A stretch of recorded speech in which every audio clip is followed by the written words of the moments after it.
get right into this and start with Paul Skenes, who made his debut this past Saturday.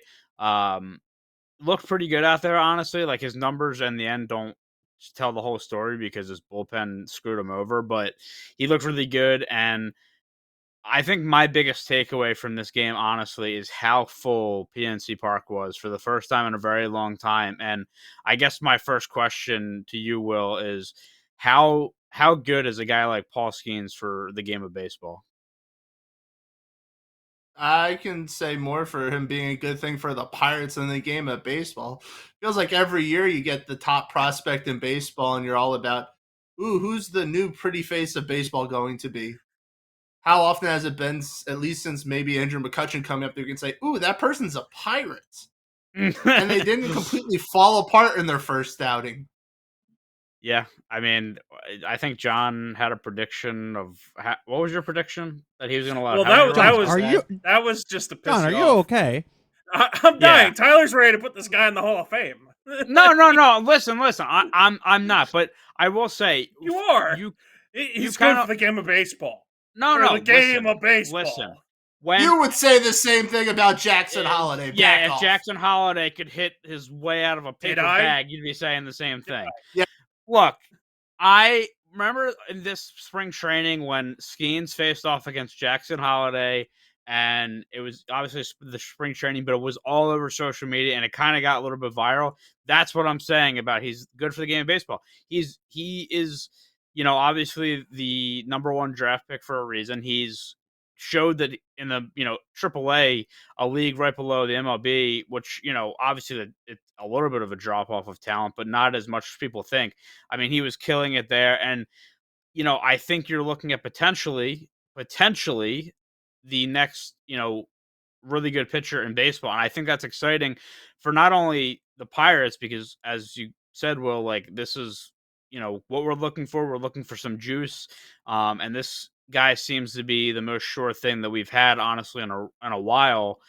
And it's just good for the game of baseball. Again, it's a lot of eyes, and not to mention, like, I know people aren't going to love this, but him dating Livy Dunn, like a lot of people are comparing it to like and I don't think it's on the same scale, obviously, but Travis Kelce and T Swift, like, does baseball have its own thing there? Like, I know it's getting blown out of proportion a little bit, but in my opinion, if he continues to deal like he is and make it exciting, I mean, I think the Pirates, for a lot of neutral fans, and you guys can disagree, I think there is a little bit of excitement there, at least to start the year, usually, like this year, because there is potential there. And now you're seeing a guy like that who like is really could really exceed. And I think, again, it's just good for them. But John, I'm sure you have a rebuttal to this, so why don't you tell me about it?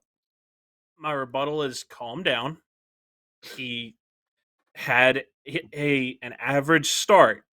Okay, it was his first start.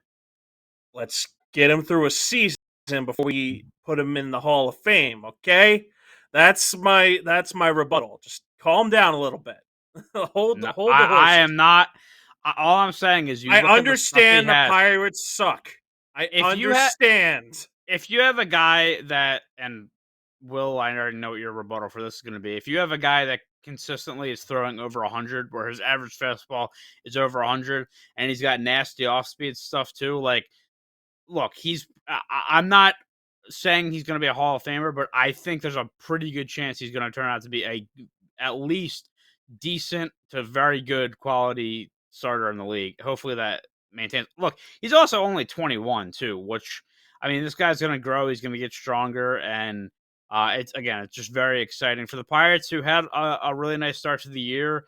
We're not accustomed to this. This has kind of been a theme and started to fall off, and now we're kind of hovering around 500. But again, I just think it gives Pirates fans something. And I actually didn't check the attendance for that game, but it had to be more, more than usual. But I mean, come on, literally, you guys tuned into the game to watch this. Like, it's a big thing. I'm sure a lot of people tuned in to watch this guy. Pitch for the first time. I tuned in because it was Saturday afternoon. There wasn't many other games on. So, if I'm being honest, it was in the 4 o'clock time slot. With the bases loaded. Yeah. Yeah, but look, I mean, Tyler, I will The tell you Pirate. this: as soon as he left the game, I turned it off. I will Oh, I'm say that. sure. I'm sure a lot of people did, but and thank God for. I mean, that was one of the craziest games that it ended up being, but yeah, we'll get into all that with the Pirates, but I just think he's going to be something special. I do believe, and it was good to see him really dominate. I mean, dude, Seiya Suzuki went up there, who's been one of the better hitters in the league this year, and he made him legitimately look silly in his at bats. And I know teams are going to start getting tape on him, whatever the case may be, but I think this the way his stuff is so good at this age, I think it's undeniable that he has the potential to at least turn out to be a really good You're right. starter. But Potential. I mean, He dude, has potential, yeah, oh yeah, but but I mean, there was a lot of people like, oh, Strasburg debut, blah blah blah, this and that, and I don't want to put No, that he pressure is on him, probably but the most no. hyped debut of this year for a pitching yeah, prospect. I think that's without a doubt. And to answer your question earlier, it was 34,924 in attendance at that game. yeah, that's a lot more than It's a shame usual. you couldn't pull in 40. Before they had Uh, 3. no, Yeah. But I mean, Will, you said like, oh, the biggest debut this season. I mean, would you argue that he has been the biggest debut since Strasburg? Because you're having the starting pitcher who's come up really early, number one overall pick. Like, I don't think this is bias on my part. Like, I don't know if I've seen a more hyped pitcher for a debut in the last 14 years it's been for since a Strasburg. pitching prospect, and I'm saying pitching prospect because I can easily see arguments being made for Yamamoto's debut in Korea this year. But from a pitching prospect, draftee standpoint, number one overall pick, I'd say that's probably a fair statement to say that he's the most hyped pitching prospect since Strasburg. John can fight me on whether he thinks this is more hyped of a start than Jackson Holiday's, but I at least think that Paul Skenes means more to the future of or to the future of the Pirates than Holiday to the future of the Orioles, only because the Orioles have so much depth already and young talent that Holiday would just, when he finds it, is just going to be another piece of the puzzle. Whereas Skenes could be to the Pirates The their, future. let's say Yeah. Adley Rushman, the guy that kind of kickstarts the future. Yeah. Yeah. He could be the franchise. I think that's a fair point because you're right. Like, I mean, Holiday came up and he was raking in AAA. I understand that, but it didn't work out. Did our camera op like fall asleep at the I was going to wheel? say, Bobby just loves my face right There now. we go. He wants that Uh, reaction Gonna shot. start dancing in a minute. I was to make something entertaining. trying to find something and I was locked in and could not find it, so never mind. okay, well that's okay. But yeah, I think No, he you needs do a bring up a TD good point. assist. You do bring up a good point of, hey, I mean, I think he does mean more to the Pirates than Holiday to the Orioles. And I'm to be honest, I think hype wise, I think they were about the same, to be honest, like with Holiday and Skeens, but it was just so weird for Holiday because he really didn't perform, right? And I think like it started to go from a lot of hype to a lot of hate really quickly. Skeens come in, and again, it wasn't this outstanding performance or whatever on Saturday, but I think it was good. And just the way he was making pitches, the pitches he was throwing, obviously being able to throw the ball that hard, and he throws a 95 mile per hour, what he's calling, and I think this has kind of been thrown around now, but a splinker with like a splitter sinker action. Like, he's got nasty People need to stuff. quit it And with these dumb a freaking names. sprinkler? for I pitching. knew you were gonna say Sprinkler. Okay. splinker. I knew Will was gonna have a problem with that, but I already yeah, have a problem with regardless. the sweeper. You want to call it a splinker? Yeah. No, But throw I'm a just good saying pitch. it's nasty stuff. So it's Sounds like good a to see toy that. that's about to get released in the 90s. Two for whammo! It's the A- sprinkler. And you can also fault the fault the Pirates bullpen for the numbers not looking as good as they could possibly be. I mean, he ends up giving 3 up earned runs, but Yeah, really but it felt like one. 4 innings pitched, 2 walks, 1 home run, Well, they were three limiting earned his, runs, and six but hits. I mean, the 6 hits is rather impressive for a debut for a pitcher. But but I would love to see the walks Yeah. chill out a little bit there. And watching Because that game, I think he was nervous. Like there was definitely nerves there because there was a lot of pitches. Like Duh. he you was. think you're Oh just yeah, standing in the no, middle of a baseball stadium where everybody's Just the judging that you. biggest ha- turnout in our stadium in years. No pressure uh, at all, but it's all Yeah. about whether you do Hey, well hey, or not. listen. All right, Paul, there are 30,000 people out there, okay? We had 3 last night, okay? They're here to see you, buddy. You. yeah. I'm actually gonna look this up when somebody else is talking, like the record for attendance in the last like decade, because it's got to be crazy. But Well, yeah, you I mean did make the he playoffs in the yeah, decade. well that was a decade ago though. So You're I looking you feel up. know like you, for a record sellout at PNC, would easily eclipse 40. I feel I like just any want to see ballpark that like has a max out under 40 is kind of sad. I want to see AKA post Tampa. playoffs. I want to see post playoffs what the most the record is. But regardless, again, he was spiking some balls that he probably shouldn't have because of nerves. And then, like I said, I mean, he lets up the 1 earned run and he leaves 2 runners on. And I don't think you can expect your bullpen to walk 15 guys in a row or whatever the case was. Like No, you shouldn't so, expect that. So I that is think fair his to him. numbers are. I think his numbers are a little inflated. Again, I'm not going to go out there and say this was like a great debut. Blah blah blah. It was a good debut, and it's something to build on. And I think he's scheduled to pitch. I think again against the Cubs, but in Wrigley later this week. So it'll be interesting. But let's get into the He's going to bigger get picture. smacked. How many days is that between starts? How many days off did you Well, have this week? the Pirates are running with a 6-man rotation right now. Okay. So he'll probably start on Thursday, right? Or Friday, one of those days. But yeah, let's get into the bigger picture with the Pirates because I think we kind of and a lot of the baseball community has gotten on them for once again having a really strong start to the year, and now they're falling off and losing, getting swept by the A's, losing series to the Angels, and all this. And there's a pretty big problem here. From a non-Pirates fan perspective, Will, what has kind of been the issue here for the Pirates? They couldn't hit the broadside of a barn even if you paid them. Yeah. Wow. It's their offense. Oh. Their pitching is not that bad, honestly, even with Bednar's crap in the back end of the bullpen.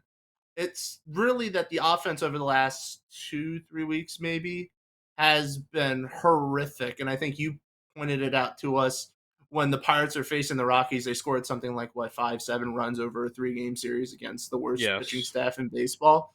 And it really has not.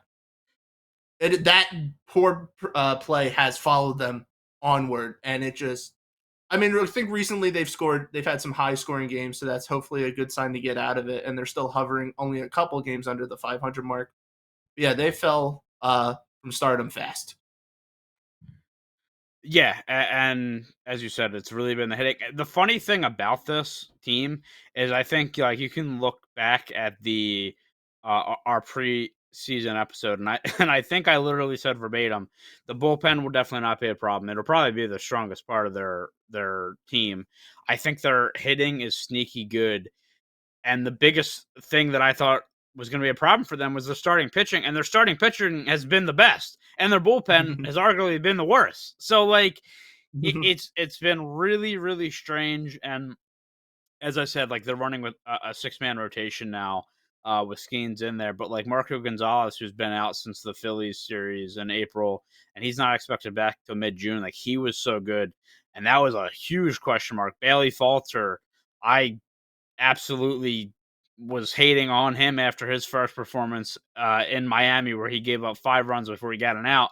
But he's been solid this year. And Quinn Priester, it's tough. It's tough because I think they think he has potential still. Obviously, he's been a guy that they've been talking about for a while. He hasn't looked great, but I think they're trying to get him major league starts. So the starting pitching is not the problem. It is the hitting, and they're just it's not like, oh, they can't hit home runs. Well, it's like, no, they just can't hit. Like they're getting, Yeah, it's 2-3 hit by the A's, Angels, and Rockies. So yeah, John, what is your it's all thoughts on around a them? problem. Looking at your where you're ranking in the National League in terms of the Pirates, you're 12th in hits, 9th in doubles, 14th in triples and 11th in home runs. And then in total at bats, you're ranked 7th. So that's not very good in terms of offense. In terms of your pitching, you're ranked in the top in terms of most of these statistics, at least top 10 um, throughout all of them. Your ERA is 7, complete games 1, saves 5, uh, hits and earn runs against is 7th. So it's like you've So you're mid. yeah, but they're better than their offense. They should be a better team than what they are. If your offense could hit the figure it out button, you might be able to win some games here. I mean, I'm looking at No, let's your compare two teams, for example, though, when you say that. We were talking about the Astros ahead of time. And the Astros now lead the American League as an average. But they also are like last in the American League or bottom 2 in ERA. So I'd say, given how bad the Pirates' offense has been, you could say they could be what the Astros are, but they're not. They're only about 3, maybe 4 games under 500, where the Astros are like 10 games. So I'd say they're doing a little better than you would expect you also have to record-wise. factor in strength of schedule here as well. The Astros, to their credit, have had a bit of a tougher schedule to start off the season. When your team sucks, everyone's better than you. Yeah, sure. And for the record, the Pirates' losses, a big chunk of those losses are Rockies, Angels, and A's. Yeah, and Just that's saying. what that's what I'm saying to their thing. I mean, with the Rockies, like that was a That's what terrible I was series for them. saying. Yeah. I mean, right now Connor Joe is leading them in average, and like, I mean, he's a good player, I guess, but that's not the guy you want. O'Neal Cruz, to his credit, has actually bounced back in the last 2 weeks because he was really struggling, but his pop is back. Ryan Reynolds is starting to find it a little bit.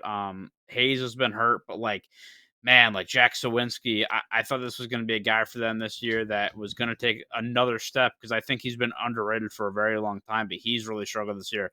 I think maybe the biggest one, Henry Davis, getting sent down earlier this season because he couldn't hit the ball. Like, I mean, that was a spot where they were kind of relying on him to be the guy because Andy Rodriguez is out for the year. So they're like, all right, he'll be the guy. But now you got to bring in Yasmani Grandal, who is obviously not the same player he was.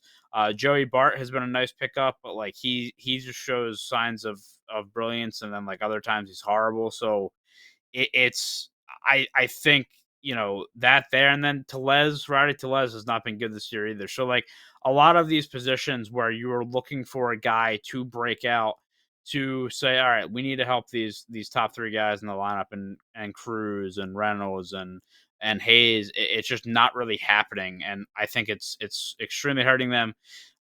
You had a little bit of that at the start of the year, but it's just not coming to fruition now. So You have yeah. too many guys batting below 240 in your lineup to Yeah. be consistent in terms of your runs scored and your offense production. Mhm. I should say Yeah. at least consistent in a good way. And like I said, I mean, Consistently bad. you can see, yeah, exactly. Yeah, they're And like, consistent. Just and once again, I know we bring this up all the time, but like the timely hitting has been a lot of the issue too. I'll be watching games, and it's like, all right, we got first and second, no outs, and then we'll manage to like not score runs in that inning a lot of the times, and it's just, again, I think you're getting production from a couple of guys, and you might get production from like 2 or 3 guys a night, but everybody else is just absolutely horrid. It's just, it's very hard for them right now. And then Will, on the back end, you mentioned like David Bednar. He's been, I have a lot less faith in that man than I had before, and he was really our best player for the last few years. Like, what the hell is going on with him? Aroldis Chapman as well. Like, he had a great start to the year. Now he can't pitch. Like, what is happening with that bullpen? I don't think Bednar's quite as bad as he was before. I was looking at his stats just now for his last 7 games, and he's got his ERA at 3.86 before saves. And Chapman is, again, a little better than what his actual ERA is at 4.05. Bednar just seemed like he had a thing of the yips, honestly. I mean, I remember Brad Lidge having a certain situation throughout an entire season in 2009 after his brilliance in 2008, and he had an ERA of like 7.5 that season. Bednar's too good to have that last an entire season, and he's showing signs of getting out of it. You mentioned though before the season started though, what was it? Moretta, I believe Yeah. was Yep. hurt like before the season started, and he was one of your back end guys. And Chapman, well, I think we all can say Chapman is either the best relief pitcher in baseball, or he's trying to see how hard he can hit the net. Fortunately, Yeah, for a while, you were having the Chapman that was hitting the net. I have it's faith, especially in Bednar coming out of it and helping the back end of the bullpen. But I mean, you kind of just gotta test your matchups and see where each pitcher can pitch. it just sucks though because I mean I'm telling you, man, like the first couple series of the year, I'm like, oh, we got like Chapman, like he should go in the closing role over Bednar right now. He was so good, and he's just been really, really, really bad. Like I feels like every time he comes in now, he's giving up runs. Josh Fleming, who looked good at the beginning of the season for them, just got DFA'd after 2 back-to-back horrible performances. So again, the spot on their team that I thought they were going to have the most stability actually ends up being the part of their team that right now is going through the most change. And um, look, again, there's been surprises with the starting pitching. Jared Jones has been really, really good this year, and that's a potential, another potential guy down the line that can be good starting pitcher for them. Skenes, obviously, but again, they got to really figure it out on the back end because Bednar comes in now, and for the last 2 seasons, like this is automatic. Like he might have like 1 or 2, 3 bad performances the whole season, but usually it was like lights out, like nothing happened. And this year it is very, very far from it. So I'd like to see him turn it around, but yeah, I mean, look, as a Pirates fan, I do have hope in Skeens. I have hope in Jared Jones to potentially be guys in the future for us and really put us on the map. But I mean, the hitting has turned around. Like I feel like the amount of prospects that we've gone through that uh, in the positional players, where it's just like, oh, this is going to be the guy. This isn't the guy. This is going to be the guy, and like it is just very worrisome in that point. But if you guys have nothing else to add on the Pirates, we can move on.